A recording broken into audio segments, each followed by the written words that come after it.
Antes de la charla de hoy, no hubo tiempo, fue un poco desordenada la primera charla. Quiero agradecer el afán, digamos, el esmero, la pulcritud con la que trabajan muchas personas para que esto sea posible.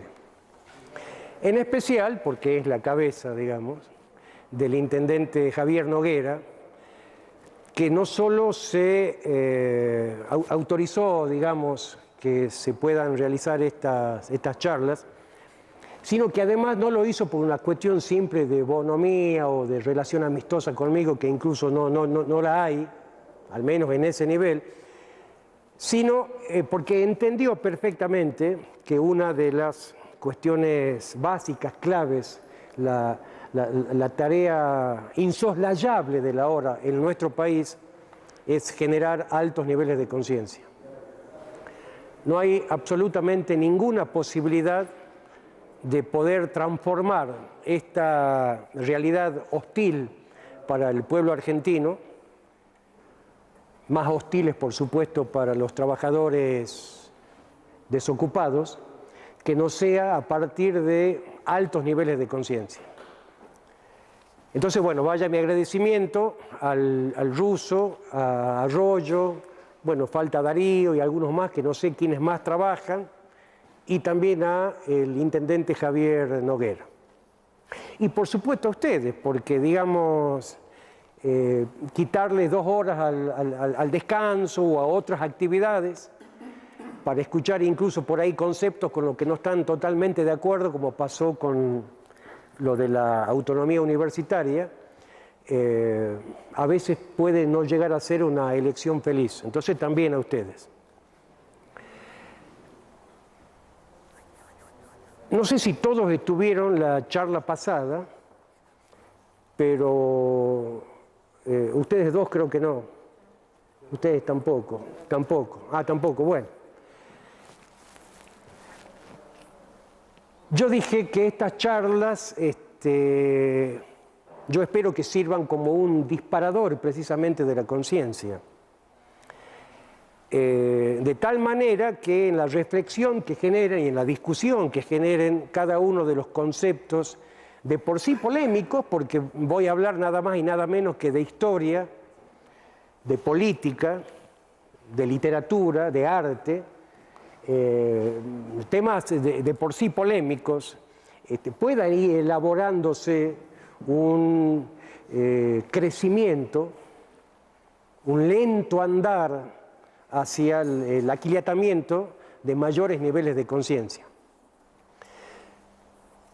Uno de los temas, como era la primera charla, como a guisa de presentación, yo hablé de lo que significa la conciencia, de los temas que no se tocan en nuestro país, de los temas que no se hablan en nuestro país, de los temas que son dañinos en nuestro país. Yo puse como ejemplo la autonomía universitaria.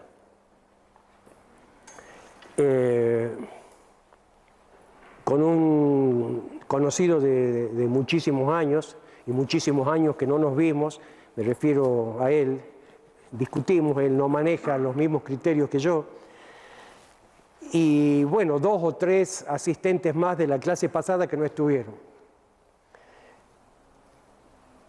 Voy a refrescar para los que no estuvieron, de tal manera de ir nivelando conceptos, para que si yo llego a hablar de autonomía universitaria dentro de 7 clases, los que no vinieron a la clase pasada sepan a qué me refiero.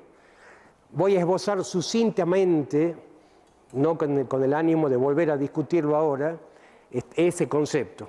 A raíz incluso de un hecho del que nos imponemos desde ayer, decisión de Macri de otorgarle una autonomía operativa, política, a las Fuerzas Armadas que no existía desde el año 85.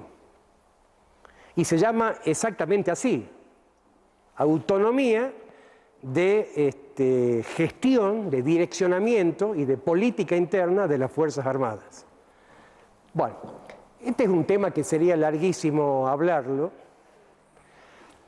pero como toda autonomía es un caballo de Troya del enemigo dentro de nuestro territorio, dentro de nuestra vida en comunidad. Lo intentaron millones de veces y intentan, siguen, presionan, buscan otras entraderas hasta que lo consiguen. En un país que es semicolonia como el que vivimos nosotros, es de una ignorancia supina o de mala fe suponer que pueden funcionar instituciones tan importantes como la universidad, como el Banco Central y como las Fuerzas Armadas autónomas del poder político.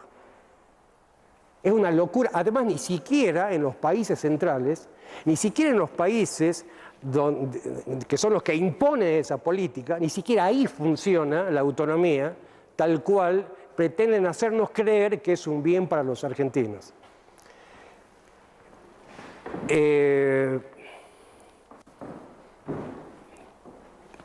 La ligazón o la relación o la sujeción o el maridaje, el vasallaje de las Fuerzas Armadas argentinas a lo largo de toda la historia para con los imperios de turno es conocido. Sí, por todos ustedes, no hace falta que yo me explaye. Pero eso, entre otras causas, explica, voy a hacer una simple mención histórica a Malvinas para ya empezar con el tema de hoy, explica el desastre de Malvinas. Es absolutamente insólito suponer que un ejército como el argentino, que fue instruido, diseñado, educado y armado por los imperios de turno y por la oligarquía argentina, vaya a ir a una guerra en contra de sus amos. Es insólito suponer que eso pueda darse, por eso que no se dio. No hay absolutamente ninguna posibilidad que una guerra anticolonialista la libre un ejército que no sea un ejército popular. Si el ejército, como el ejército argentino del 82, es tropa pretoriana de la oligarquía y del imperio, es obvio que esa guerra va a ser una excursión simiesca, va a ser una trampa, va a ser una mentira. Y eso es lo que pasó. Bueno, hoy se plantea la autonomía del ejército. Es insólito que puedan ellos decidir su propia política. Por eso no nos extrañemos si dentro de una semana, 15 días, 2 meses, aparece el jefe del comando de no sé cuánta historia del ejército, de las Fuerzas Armadas, sugiriéndole a Macri que acepte la generosidad de los Estados Unidos, que nos ofrecen bases militares para ayudarnos, todo entre comillas, a combatir el narcotráfico o lo que fuese. Claro, porque digamos la operatividad que ellos buscan, esta autonomía lleva a eso, a que ellos planifiquen per se una política interna y después la propongan a consideración del Ejecutivo. Obviamente que eso ya está acordado de antes. ¿Se entiende? Es lo mismo que la autonomía del Banco Central. ¿Cómo yo voy a ser presidente de los argentinos? Porque yo hice una propuesta de país a los argentinos que fue votada mayoritariamente. Es una propuesta de un país soberano, de un país independiente, de un país solidario con los demás países latinoamericanos. Y el Banco Central lo maneja un tipo que maneja a piacere, por supuesto, en contra de los intereses nacionales, por ejemplo, la paridad del dólar. ¿Se entiende? Es una estupidez total. Ya lo intentaron cuando Cristina era presidente con Redrado. ¿Se acuerdan? Que se negaba a renunciar, hubo presiones, hasta que Cristina logró que el tipo renuncie y se vaya. Pero el tipo era una quinta columna manejando desde el Banco Central la política monetaria del gobierno en contra de los intereses que ese gobierno defendía.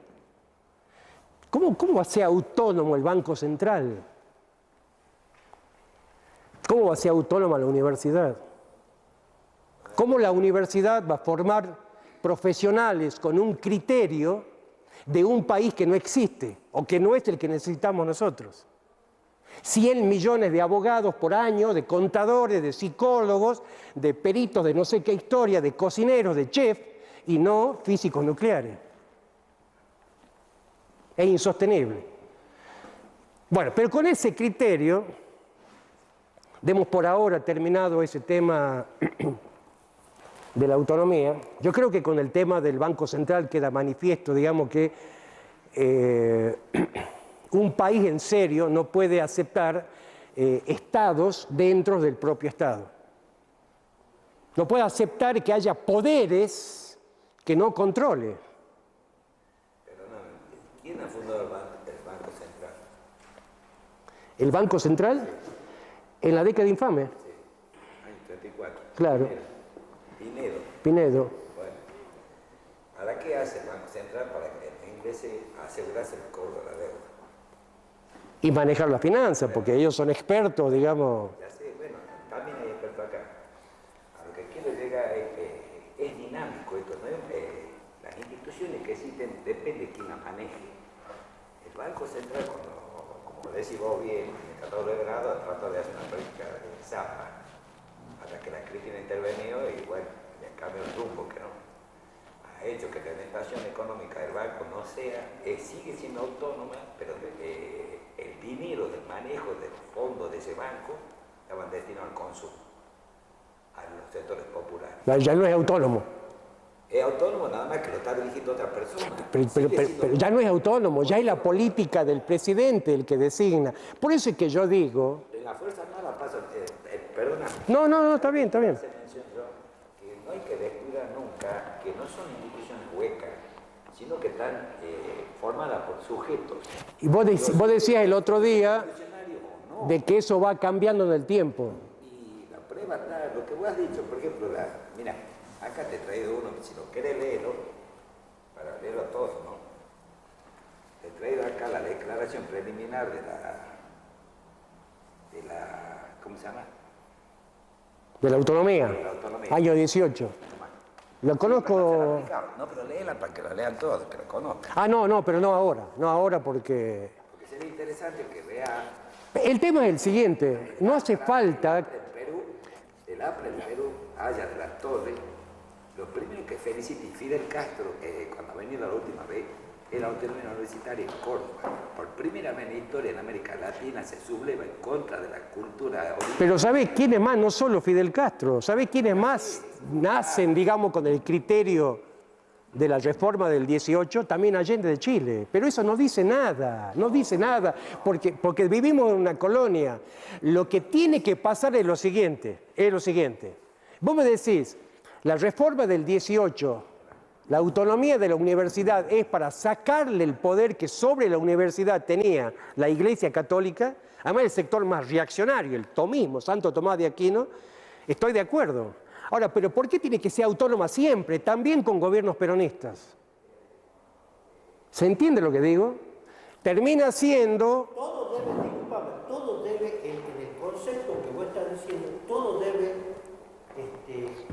estar dentro del mismo proyecto. Pero obviamente, de no ser así, entonces, bueno, los estudiantes universitarios, los profesores universitarios, los rectores harán paros, movilizaciones, harán oír su descontento. Pero ¿cómo puede ser que la misma política universitaria exista, sea el presidente Perón o sea el presidente Galtieri? ¿Cómo puede ser? Es una locura, es una aberración.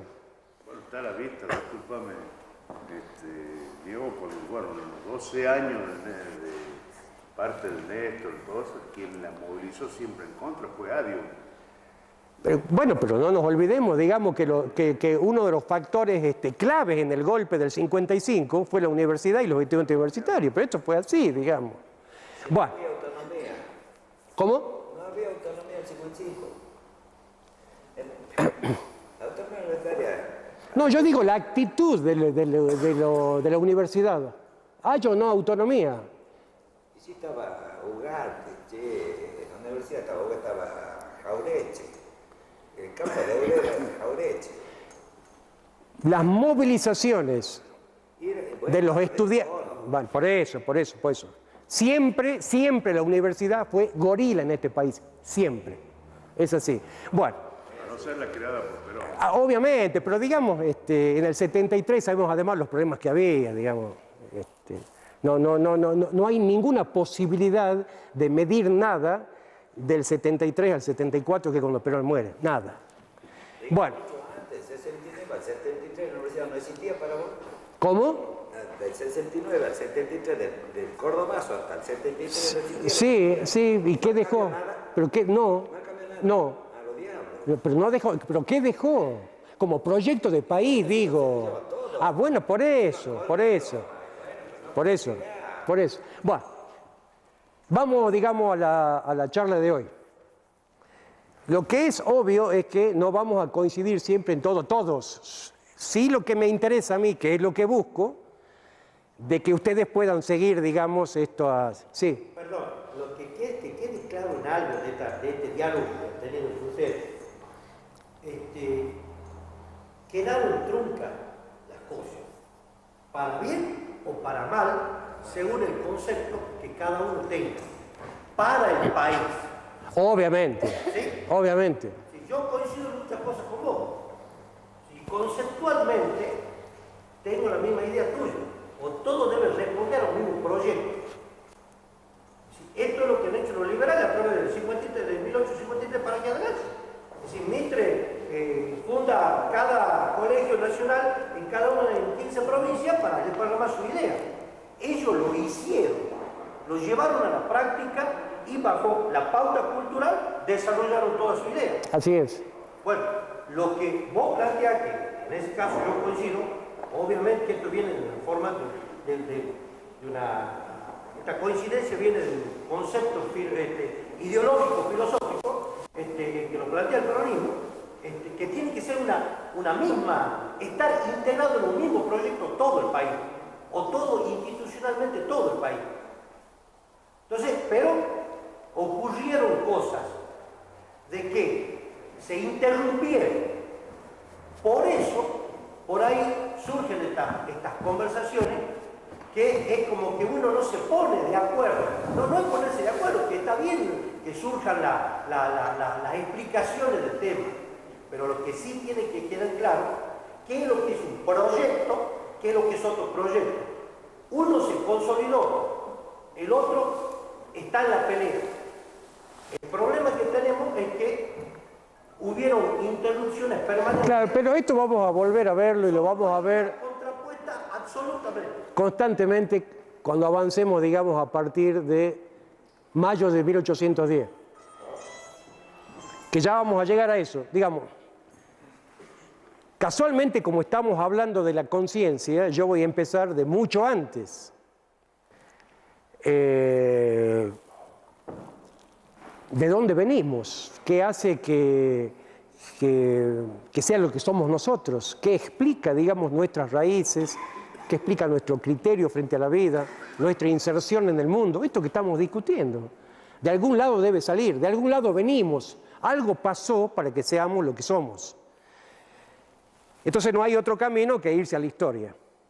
Pero con la historia nos encontramos con un problema que fundamentalmente, fíjense en cómo todo es recurrente, tiene que ver con la universidad. ¿Quiénes son los historiadores? ¿Quiénes son los historiadores? ¿Qué historia, digamos, conocemos nosotros? ¿Qué historia es la que se armó? Y no solo de Argentina, de toda América.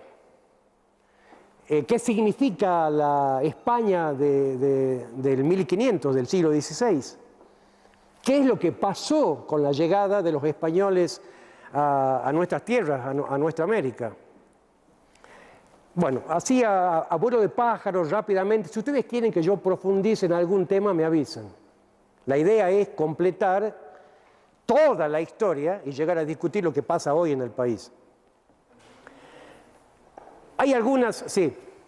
Para pasar el limpio, cuando vos empezaste hablando, Daniel, o sea, empezaste con el tema del decreto de Macri, con el tema de ejército. Sí. Para pasar el limpio, el presidente constitucional elegido por el voto popular deja de ser, en este caso, el supremo comandante de las Fuerzas Armadas. No, lo sigue siendo. Lo sigue siendo. Lo que pasa es de que precisamente por eso, por ser el comandante de las Fuerzas Armadas y además el presidente constitucional. Lo que yo no sé hasta acá es si la ley de defensa lo autoriza para eso. Porque estos tipos tienen la capacidad de enchastrar, de meter mano en todo, y si pasa, pasa. Si nadie se da cuenta que están violando, digamos, una ley fundamental de la nación, que es la ley de defensa, pasa. Claro, yo no lo sé, pero, digamos, a priori, si él es el presidente de la República y por lo tanto el jefe de las Fuerzas Armadas, él puede disponer, él puede autorizar un cambio metodológico dentro de esa institución. Puede no hacerlo también. Si lo hace, y lo hace él, es para pensar, digamos. Le agarró un brote democrático. Tiene que ver, digamos, ese cambio de metodología, esa autorización para que se eliminen prohibiciones que tenían los militares hasta este momento con algún tema vinculado específicamente a la defensa. No. No, porque no hay absolutamente nada que diga que esté la defensa nacional en peligro o en cierre de peligro. No lo hay. Entonces es para pensar de que está buscando quedar bien con la embajada de los Estados Unidos. Y quedar bien con esa embajada es propiciar que ya a la luz del día, no bajo poncho como hacen ahora, los militares argentinos participen de cursos operativos, por supuesto dado por los expertos estadounidenses, hasta llegar, digamos, a una síntesis operativa que imponga la necesidad de que los tipos tengan bases militares acá adentro. Ya pasó, ojo que ya pasó, en Chaco, en el año 2006, el gobernador era Capitanich, que después fue jefe de gabinete de Cristina Kirchner. En aquel entonces hubo, vayan a los pocos archivos que hay con este material, hubo un brote epidémico en Chaco, que era incontrolable. Murieron muchos chiquititos, en especial agredía a nenitos y a madres jóvenes y a madres embarazadas. Hasta que no hubo absolutamente ninguna posibilidad de parar con esa epidemia, que no sea aceptando el concurso de los cascos azules, o sea, bases militares estadounidenses, que iban a funcionar. Además todavía está el edificio armado, lo armaron al edificio pegado al Aeropuerto Internacional de Resistencia. Los tipos ofrecían todos los adelantos tecnológicos, el trabajo de los expertos, los médicos, biomédicos y demás. La presión de la comunidad chaqueña, más diputados del Frente para la Victoria que decían esto no lo vamos a dejar pasar, hizo que finalmente esa base no se instale en ese edificio que armaron pegado al aeropuerto de Resistencia en Chaco. Y se tuvieron que ir. Pero de más de 200 personas que habían pedido autorización para que ingresen como cascos azules, 100 eran de la CIA. O sea, no venían ni como médicos, ni a ninguna epidemia, no venían absolutamente a nada. Venían a sacar datos sobre la agua dulce que hay en esa afluencia, digamos, en la Patagonia, Mesopotamia, Argentina, a tener un control directo sobre la triple frontera, a manejar absolutamente todo, además la disponibilidad de tierra, la fertilidad de la tierra, etcétera, etcétera, etcétera. Pero lo más trágico de todo esto no es que lo intentaron, no pudieron y van a volver ahora a intentarlo. No es eso, sino que la epidemia, esa que surgió, ¿saben cómo surge? Porque la propia CIA ingresó ese brote epidémico y lo tiró en el medio ambiente de Chaco. Ellos tenían que generar la necesidad de que no suene una estupidez decirle, che, vengan a ayudarnos si no había nada. Había una epidemia. Y Capitanich no investigó de dónde salía la epidemia, cómo era. Después se descubrió, fue la CIA. Entonces les digo, de esto que yo les estoy hablando, la historia que hoy se está escribiendo, este capítulo no lo tiene. Porque como bien dice Lito Nebbia en su canción, si la historia le escriben lo que ganan, eso quiere decir que hay otra historia. La otra historia de lo que no se cuenta de las bases militares es esto que estamos hablando. Como a veces, de una manera artificial, se busca crear la necesidad para que ellos logren ese objetivo. Bueno, al lado de las cosas que hicieron en la historia, eso es una estupidez, ¿no? Mandaron a un tipo, digamos, caminando por ahí, una avenida chaqueña, tiró el vidrio y se acabó, digamos, una estupidez. Bueno, ¿por qué vinimos a parar a esto? Ah, porque vos me preguntabas. No sé si está en los atributos de él. Me imagino que en la discusión en diputados, senadores, eso va a salir. Me imagino. Pero los tipos están preparando, digamos, el abordaje, digamos, el alunizaje de los marines acá adentro. Bueno, ya están en Bolivia, están en Perú, están en Colombia, México ni hablemos, en Chile, la verdad, digamos. Incluso hasta puede pasar que ni siquiera necesiten estar acá, ya es un capricho. ¿Qué pasa con esos tipos que no los podemos voltear? Me imagino. Bueno.